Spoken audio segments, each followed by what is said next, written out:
প্রাণ অবমাননার অভিযোগ বিজেপি বিধায়ক অসীম সরকারের বিরুদ্ধে লিখিত অভিযোগ দায়ের করলেন মন্ত্রী আখরুজ্জামান। সোশ্যাল মিডিয়ায় ধর্মবিদ্বেষী ও উস্কানিমূলক মন্তব্য করে সাম্প্রদায়িক সম্প্রীতি নষ্ট করার অভিযোগে বিজেপি বিধায়ক অসীম সরকারের বিরুদ্ধে রঘুনাথগঞ্জ থানায় লিখিত অভিযোগ দায়ের করলেন রঘুনাথগঞ্জের বিধায়ক তথা রাজ্যের বিদ্যুৎ রাষ্ট্রমন্ত্রী আখরুজ্জামান। অভিযোগ, সম্প্রতি সমাজ মাধ্যমে অভিযুক্ত অসীম সরকার মুসলিম ধর্মাবলম্বীদের ধর্মীয় ভাবাবেগে আঘাত করে এমন কুরুচিপূর্ণ মন্তব্য করেন। কুরআন অবমাননামূলক এই মন্তব্য দ্রুত ছড়িয়ে পড়ায় সাধারণ মানুষের মধ্যে ক্ষোভ ও উত্তেজনা সৃষ্টি হয়। এর ফলে এলাকায় সাম্প্রদায়িক অশান্তি ছড়িয়ে পড়ার আশঙ্কা তৈরি হয়েছে বলে অভিযোগপত্রে উল্লেখ করেছেন মন্ত্রী আখরুজ্জামান। অভিযোগপত্রে আরও বলা হয়েছে, এই ধরনের মন্তব্য সমাজে বিভেদ ও ঘৃণার পরিবেশ তৈরি করতে পারে, যা আইন শৃঙ্খলা পরিস্থিতির জন্য মারাত্মক হুমকি। বিষয়টির গুরুত্ব বিবেচনা করে অভিযুক্ত ব্যক্তির বিরুদ্ধে কঠোর আইনানুগ ব্যবস্থা গ্রহণ এবং দৃষ্টান্তমূলক শাস্তির দাবি জানানো হয়েছে। এদিন অভিযোগ দায়েরের সময় রঘুনাথগঞ্জ থানায় উপস্থিত ছিলেন রঘুনাথগঞ্জ 2 ব্লক সভাপতি ইউসুফ শেখ, সমতিনগর গ্রাম পঞ্চায়েতের প্রাক্তন প্রধান আশিস বরণ দাস সহ তৃণমূল কংগ্রেসের একাধিক নেতৃত্ব। রঘুনাথগঞ্জ থানার পক্ষ থেকে জানানো হয়েছে, অভিযোগটি গ্রহণ করা হয়েছে। বিষয়টি খতিয়ে দেখে আইন অনুযায়ী প্রয়োজনীয় ব্যবস্থা গ্রহণ করা হবে। ঘটনাকে কেন্দ্র করে রাজনৈতিক মহলে তীব্র প্রতিক্রিয়া শুরু হয়েছে এবং পরিস্থিতির দিকে নজর রাখছে প্রশাসন। জঙ্গিপুর থেকে তরিকুল শেখের প্রাক্তন প্রধান আশিস বরণ দাস সহ তৃণমূল কংগ্রেসের একাধিক নেতৃত্ব।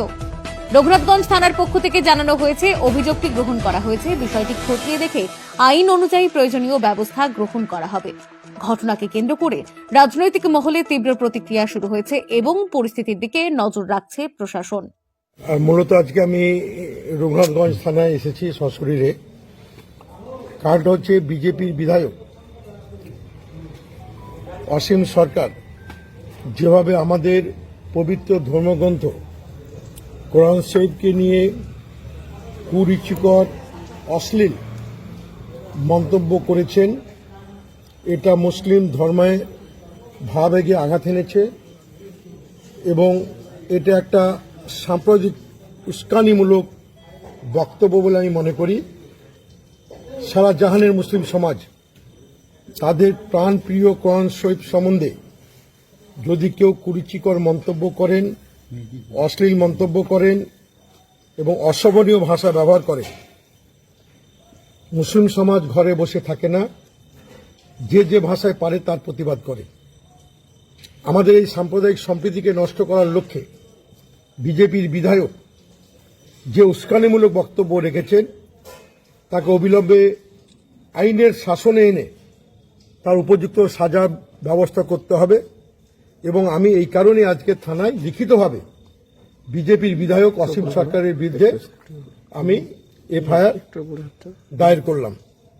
আইনের প্রতি আমার আস্থা আছে, ভরসা আছে যে ওনারা সঠিক পদক্ষেপ গ্রহণ করে আইনের অনুশাসনে নিয়েছে।